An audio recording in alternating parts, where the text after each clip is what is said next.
1990 to 2023. Filipino artist, influencer, drag queen.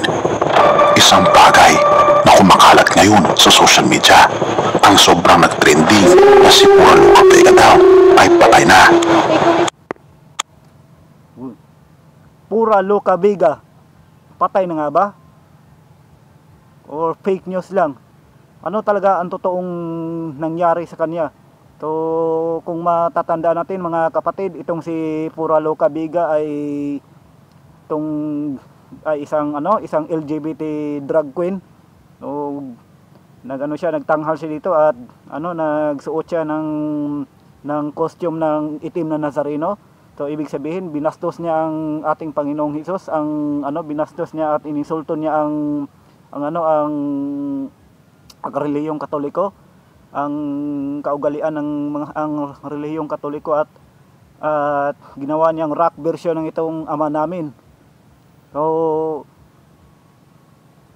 mula na naman ito kay Sayong Araw. Mula kay Sayong Araw, kung trip nyo ang ganitong klaseng mga video niya ay mag-subscribe ka na. Huwag mo na rin kalimutan i-click ang notification bell para updated ka sa mga video na i-upload niya araw-araw, at mag-subscribe ka na rin sa channel ko at i-click ang notification bell para updated ka sa mga bagong reaction ko na i-upload ko araw-araw. So, wala na naman tayong hinihintay mga kapatid. Simulan na natin. Ano ang katotohanan sa bagay na ito? Atin itong pag-usapan, mga kaibigan. Pura Loca Vega death ay sumusuong sa kontrobersya. Ng Filipino drag artist ay buhay na buhay, at ang fake news na siya ay patay na ay kumakalat ngayon sa social media. Ang paglalakbay ng kilalang Filipino drag performer na si Pura Loca Vega ay nagpukaw ng damdamin ng mga manonood at nag-udyok ng mga ito sigurong itong pinawag nila na patay na daw si ang drag queen na si Pura Loca Vega ay ito sigurong tinatawag na patay na, o hindi siguro nila parang binaliwala na ito si Pura Loca Vega, isang drag queen. So, kasi hindi niya nirerespeto ang tradisyon ng relihiyong Katoliko, at ang ating Panginoong Hesus ay iniinsulto pa niya. Siyempre hindi rin siya kinasuhan siya ng gobyerno, ng mataas ng mga senador. Kinasuhan siya na dapat daw siyang ikulong. So dapat talagang makulong tong taong to, kasi at pagmumultahin, kasi si bastos siya ininsulto niya at ginawa niyang rock version ng Ama Namin. So kung sa debate lang okay lang. Pero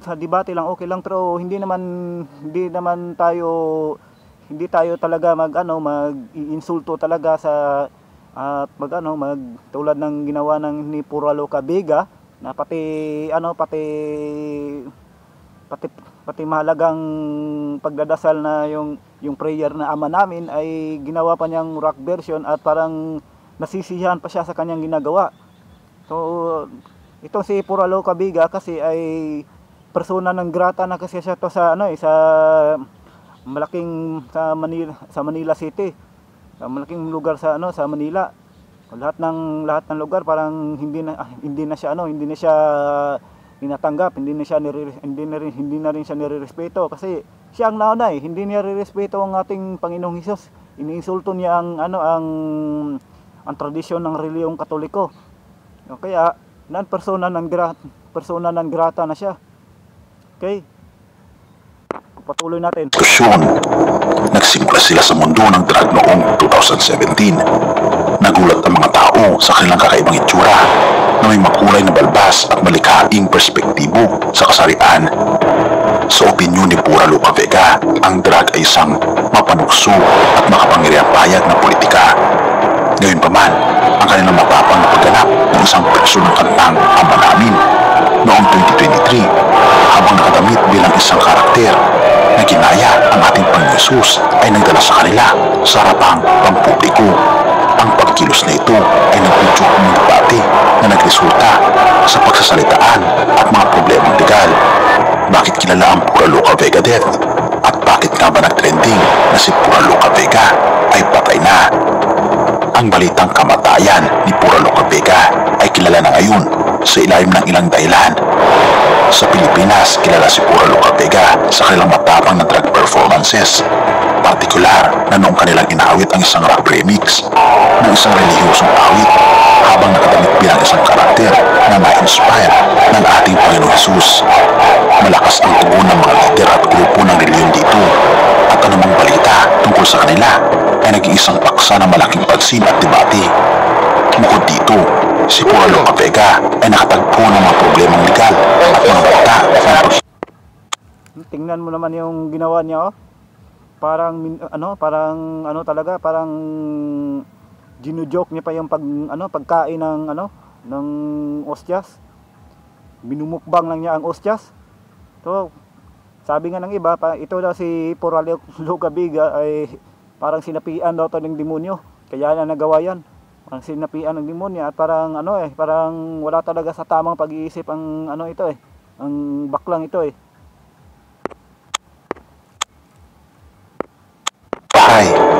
Mula na maging kontrobersyal ang kanilang mga gawain, inimonitor ng publiko ang mga kaganapan na may kaugnayan sa kanilang kaligtasan at mga laban sa korte. At ang mga bantang ito at mga hakbang legal ay lalo pang nagpatas ng interes ng media sa kanyang kalagayan. Bukod dito, habang may ilan na sumusuporta na matapang sa pananaw ni Pura Loca Vega at ang kanilang pagtutol sa paghalo ng reliyon at estado, marami ang kritikal kay Pura Loca Vega. Ang pagkakaiba ng popular na opinyon na ito ay nagpapahalaga sa mga balita tungkol kay Pura Loca Vega, lalo na ang mga lalahanin tungkol sa kanilang kaligtasan o kagalingan na mas madalas magtrending. Totoo ba o peki ang kamatayan ni Pura Loca Vega? Ayon sa pinakahuling impormasyon, walang makatwiran o mapatunayang mga ulat tungkol sa pagpanaw ni Pura Loca Vega. Ang anumang ulat tungkol sa kanyang pagpanaw ay dapat tratuhin ng may pag-iingat at ng may pag-aalinlangan dahil maaring masayan ito sa hindi mapagkatiwala ang mga pinagmulan. Dahil sa kanyang matapang na drag performances, partikular na sa isa kung saan sila ay nag-portray ng karakter na na-inspire ng ating Panginoong Jesus, naging isang labis na divisive figure si Pura Loca Vega sa Pilipinas. Dahil sa debate na ito, ang kanilang mga gawain, pananaw at kaligtasan ay sumailalim sa masusing pagsusuri at kritisismo. Kapag naghahanap ng impormasyon tungkol sa kanilang kalagayan, mahalaga ang pagtitiwala sa mga mapagkakatiwalaang news sources at mga pahayag mula sa pamahalaan. Sa panahon ng social media at akarang pamamahagi ng balita, maaring madaling kumalat ang mga chismis at maling impormasyon. Dahil dito, mahalaga na huwag magdesisyon tungkol sa kalagayan ni Pura Loca Vega hanggang sa kumpirmadong mga ulat mula sa mga mapagkakatiwalaang news organizations o mga opisyal na pinagmulan. Upang mapanatili ang katotohanan at integridad ng balita, dapat iwasan ang mali o hindi tama na impormasyon dahil ito ay maaaring magdulot ng masamang epekto. Ang tanong ay, nasaan si Pura Loca Vega ngayon? Ang mga kontrobersya at issue sa batas na may kaugnayan sa matapang na drag performances ni Pura Loca Vega ay nangangahulugan na hindi malamang na malaman ng pangkalatang publiko ang kanyang kasalukuyang lokasyon o gawain ayon sa pinakabagong impormasyon.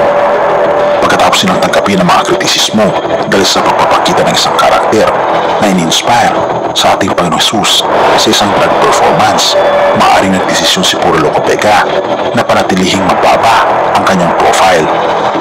Dahil dito, nagresulta ito sa mga pahayag na persona non grata sa iba't ibang mga lugar at mga legal na proseso.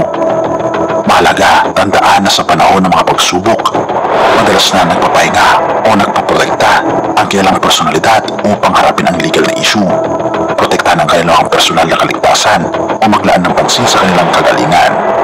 Ang sitwasyon kay Pura Loca Vega ay patuloy at hindi tiyak. Anumang mga update patungkol sa kanyang lokasyon o gawain ay malamang hindi ibinabahagi sa pamagitan ng opisyal na paraan. Dahil sa divisiveness ng kanilang mga gawain, maaaring patuloy na magdulot ng malaking interes at kontrobersya ang mga darating na gawain at pampublikong pagkakaroon niya. Lucas 15:7. At sinabi ni Jesus, ganoon din sa langit. Masayang masaya sila roon dahil sa isang makasalanang nagsisi kaysa sa 99 na matuwid na hindi nangangailangan magsisi. Oo mga kaibigan, nais ng ating Panginoong Diyos na tayo ay tumalikod sa ating mga kasalanan at magsisi. Aminin natin na tayo ay nagkasala upang sa ganon ay tatanggapin tayo ng ating Panginoong Diyos. Dahil tuwang-tuwa ang buong kalangitan kung ang isang tao ay nagsisi sa kanyang kasalanan. Ipanalangin natin na laging makilala natin ang kasalanan at ito ay ating pagsisihan.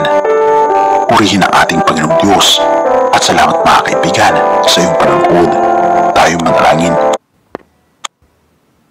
Well, ganyan naman talaga ganyan naman talaga tama nga yung sinabi ni sa iyong araw.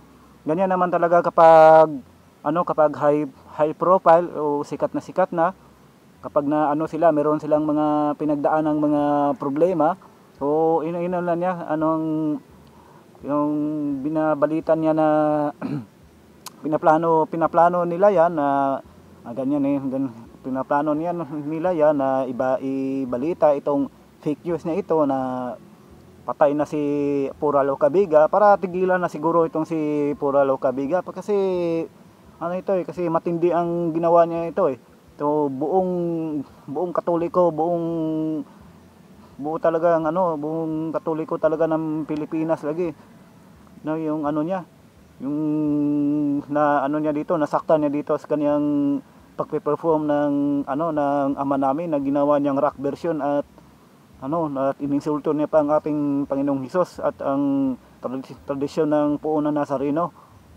Well, ako Katoliko din ako pero sabi ko kay payo ko lang ito kay Pura Locabiga na sana habang buhay pa siya ay magsisi siya sa kanyang ginawa kasi kapag nagsisisi ka talaga sa iyong ginawa, kung itong malaking kasalanan tong ginawa ni Pura Locabiga, kung wala namang imposible sa Panginoon talagang papapatawarin kanya. Kung totoo talaga ang pagsisisi mo na kung totoo talaga sa iyong puso na nagsisisi ka talaga ay patatawarin kanya. Pero yung nagsisisi ka lang tapos tinawanan mo lang tapos uulitin mo na lang ay wala, useless ang yung pagdarasal mo nagsisi ka kasi ang ating Panginoong Hesus matuwid siya perfect siya. Tayo mga tao hindi tayo perfect. Nakikita na yung ating Panginoong Hesus ang ating laman ng puso kung talaga ang laman, kung talaga yung malinis talaga ang puso natin, kung totoo ba tayong nananampalataya sa Kanya at tapat ba tayo sa Kanya, at sinusunod ba natin ang mga utos niya. O yan ang gusto ng ating Panginoong Hesus, yung magsisi tayo sa ating mga kasalanan at wag nang ulitin pa. So meron ngang hindi lang ito ang nangyari sa mga high profile na si Pura Locabiga, yung mga yung nababalita na papanood ko dito sa mga internet, yung mga presidente daw tulad ni Michael Jackson daw patay na daw. So hindi ko alam na kung walang talagang hindi talaga kumpirmado kung buhay pa sila o na na patay na sila o nananahimik lang talaga para sa ilang seguridad. So ganyan talaga kapag maraming pera, kapag high profile.